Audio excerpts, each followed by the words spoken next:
இன்னைக்கு நடிகர்கள் அரசியலுக்கு வருவது என்பது அது ஒரு எத்தனையோ ஆண்டாண்டு காலமா நடக்கக்கூடிய ஒரு விஷயம் தமிழகத்துல நடந்துகிட்டு இருக்க விஷயம்.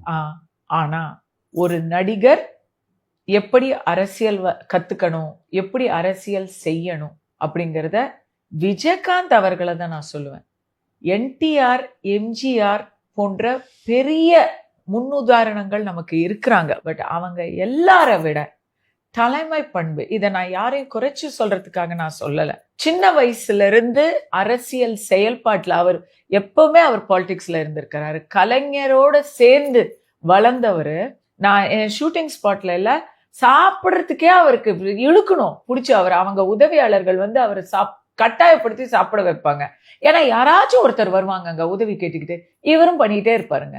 ஏதோ ஒரு 4 பேராவது அந்த லஞ்ச் டைம்ல வெயிட் பண்ணிட்டு இருப்பாங்க இவரை பாக்குறதுக்காக. யாருக்குமே இல்லைன்னு சொல்ல மாட்டாரு. ஆபீஸ் வந்துருங்க பாரு. ஃபர்ஸ்ட் சுப்பாராவ் அவென்யூல ஒரு ரெஸ்டாரண்ட் இருந்தது, நியூ மதுரை ரெஸ்டாரண்ட். அங்கதான் எல்லாரும் அவர் பாப்பாரு. நான் அங்கேயுமே போய் பார்த்திருக்கேன். நடிக்கிறதுல பாத்தீங்கன்னா விஜயகாந்த் மாதிரி கேஷுவலா நடிக்கிறதுக்கு எந்த ஒரு இதுனாலும் அவர் ஃபேஸ்ல அவர் சிரிச்சா ரொம்ப அழகா இருக்கும். எந்த சீக்வன்ஸ்னாலும் ரொம்ப யதார்த்தமா நடிச்சிடுவார். படத்து சினிமா வரத்துக்கு முன்னாடியே நான் தான் ராஜா பைத்தியமாச்சே, பூவன் எடுத்து ஒரு மாலை தொடுத்து வச்சேனே, அந்த பாட்டு கரோக்கேக்கு போனா அந்த பாட்டு தான். அந்த எக்ஸ்பிரஷன்ஸ்லாம் எனக்கு ரொம்ப பிடிக்கும். ராதா எக்ஸ்பிரஷன்ஸும் கியூட்டா இருக்கும், விஜயகாந்த் சார் எக்ஸ்பிரஷன்ஸும் கியூட்டா இருக்கும். பட் நான் விஜயகாந்த் சாரை பார்க்கும்போது அவர் ஏற்கனவே கேப்டனா இருக்கிறாரு, நடிகர் சங்க தலைவரா இருக்காரு.